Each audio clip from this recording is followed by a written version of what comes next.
Shalom, aqui é o professor Luiz Saião no Positivamente, mandando meu abraço para todos os positivos, vocês que estão em sintonia com a gente para falar sobre Jesus. Olha, pessoal, se a gente tentasse falar alguma coisa sobre Jesus, eu começaria dizendo assim, ó, Jesus é o cara, porque simplesmente na história humana não tem ninguém, mas nem de perto, assim, que pode se equiparar a Jesus no sentido de ser a pessoa de maior influência na história humana. Isso é tão impressionante porque às vezes, assim, a gente não percebe isso na maneira como as coisas aparecem pra gente. Mas você vai ver gente assim, não, ouvi falar aquele papo na África do Sul, que tem lá o Mandela, o Desmond Tutu, mas você não faz ideia de como a pessoa de Jesus influenciou Desmond Tutu, que era um bispo anglicano, que teve por trás do Nelson Mandela para que não houvesse um banho de sangue ali. Mesma coisa com Martin Luther King, que pouca gente sabe que ele era um pastor batista. Você vai ver gente na Rússia, como Dostoiévski, assim, encantado com Jesus. Até pessoas fora do cristianismo, como Mahatma Gandhi, que dizia, olha, eu não curto muito o jeito que os cristãos vivem, como eu conheço, mas a pessoa de Jesus é impressionante.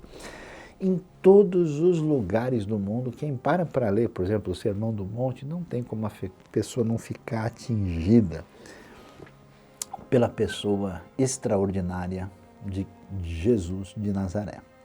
Agora, quando a gente pensa sobre Jesus, claro, a gente tem toda uma discussão profunda da história da igreja, da teologia, da cristologia, de Jesus entendido como divino, mas como é que a gente vê o Jesus assim na história, né? Vamos falar sério aqui, o Jesus raiz, né? Porque, desculpe ser sincero, para muita coisa que eu vejo aí, existe o que a gente poderia chamar de Jesus Nutella, né? Um Jesus assim, meio que não tem nada a ver. Que tipo de Jesus o pessoal às vezes tem construído, né?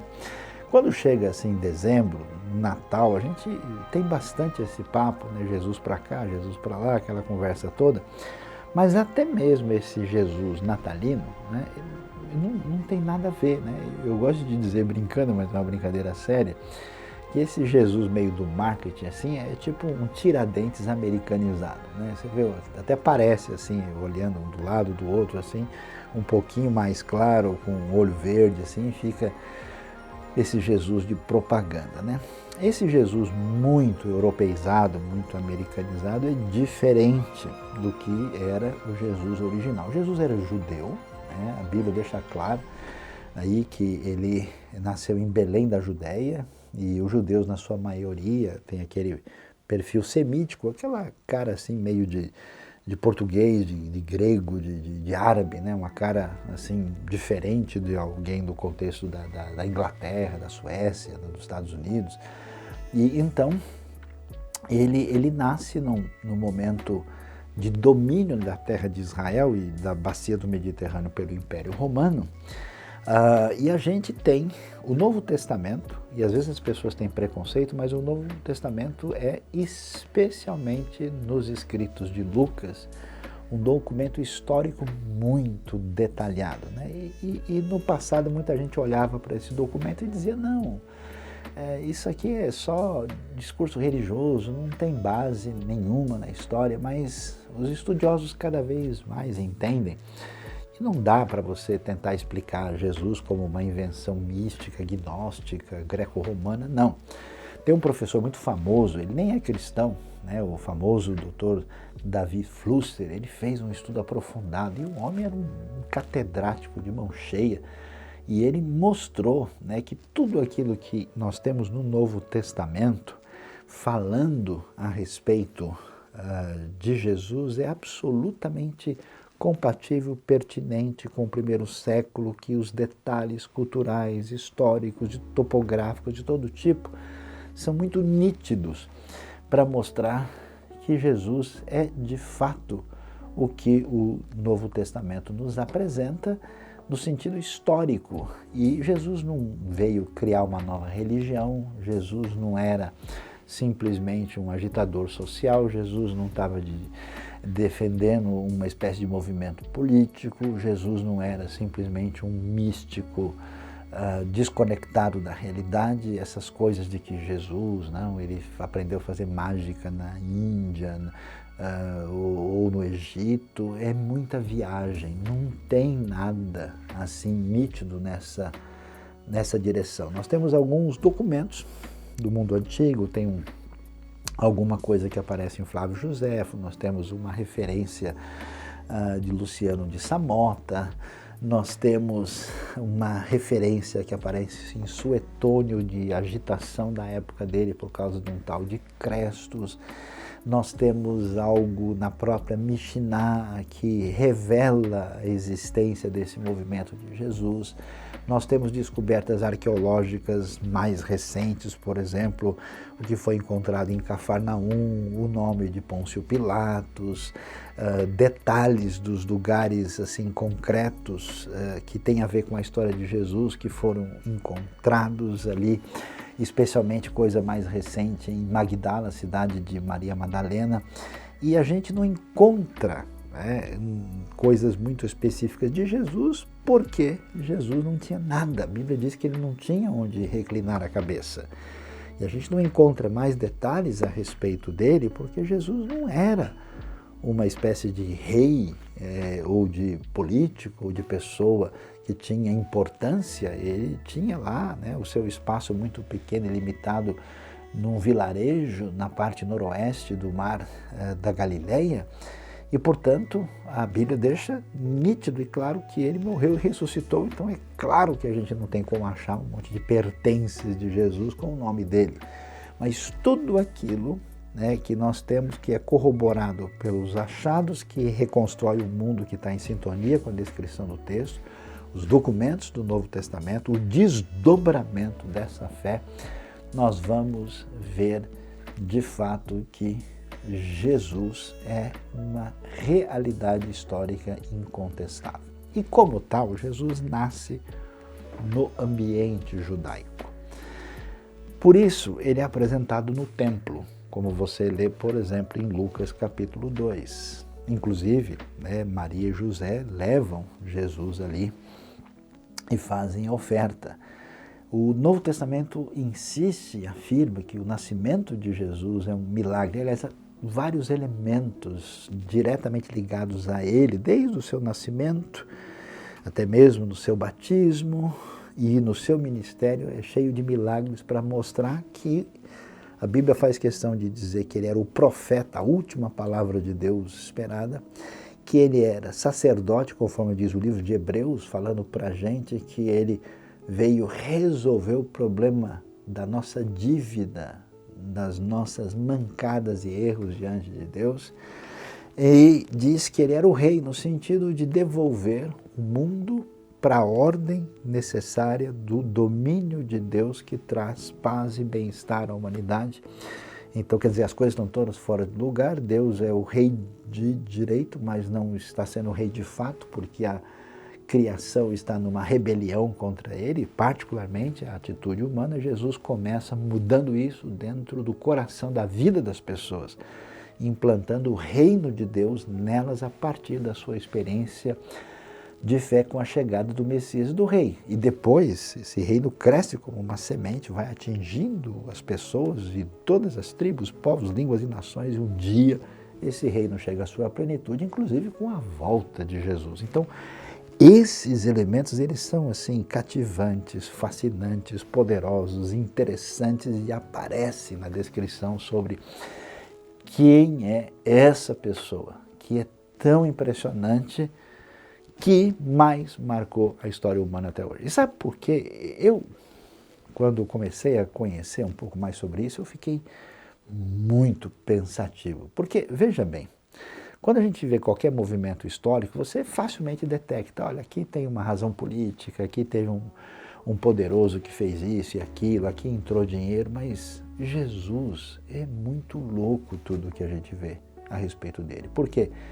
Ele está no fim do Império Romano, no meio de um povo que não tinha importância, relevância nenhuma. E lá, na terra de Israel, no extremo oriental do Império Romano, Jesus, em vez de estar num lugar importante dos judeus da época, em Jerusalém, no templo, ele ficava na beira de um lago, lá na parte norte do país, na Galiléia, que é um laguinho pequenininho, que tem 20 quilômetros por 12. E ele gastou só 3 anos de ministério, especialmente na parte noroeste do lago, quer dizer, um pedacinho de espaço ali que tem mais ou menos de 5 a 10 quilômetros. Esse é o ponto principal. E esse Jesus, Yeshua em hebraico, que quando desperta para o seu ministério, depois de batizado aos 30 anos, porque na tradição judaica, com 30 anos você está numa idade que você pode ser rabino, você pode ser um mestre, e Jesus então começa a ser seguido de perto por 12 indivíduos, com todo respeito, que não são ninguém.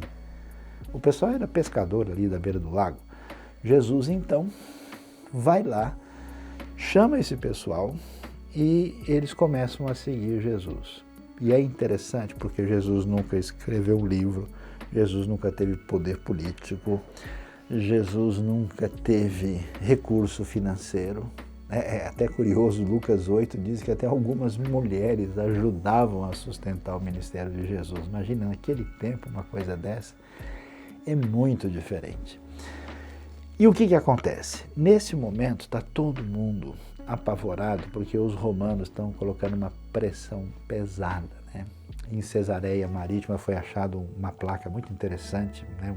Uma descoberta arqueológica em 1961, onde aparece o nome de Pilatos e de Tibério, que era o imperador, né? Que foi imperador do ano 14 até o ano 37, e que são os personagens por trás de tudo que acontece com Jesus. Tibério, o imperador, né? Pilatos, o procurador da Judéia, e juntamente com o que acontece também com Herodes, né? E aí, o que acontece? O Império Romano sufoca por meio de impostos pesados e uma dominação cruel. Está todo mundo desesperado. E aí é importante a gente entender, né? Jesus com os seus discípulos, conforme a tradição judaica, 3 vezes por ano eles iam a Jerusalém, que era a época da Páscoa, do Pentecoste e dos tabernáculos. E quando Jesus vai na sua última Páscoa, no 3º ano do seu ministério, está toda uma agitação na cidade, porque os romanos estão receosos que os judeus tentem alguma rebelião, que era o caso, por exemplo, do grupo dos Zelotes, que queriam fazer isso, e a Páscoa lembrava a libertação do Egito, então tem toda uma situação complicada. E é nesse momento que acontece a acusação contra Jesus, especialmente dos líderes religiosos que tinham ciúmes do sucesso de Jesus entre tantas pessoas, e Jesus vai ser preso para ser julgado e condenado pela lei romana. Por isso ele vai diante de Pilatos e não sofre uma condenação no contexto judaico, senão ele teria sido apedrejado. Por isso ele vai ser crucificado, mas é importante entender esse cenário político, social que está presente. E ali, mesmo que Jesus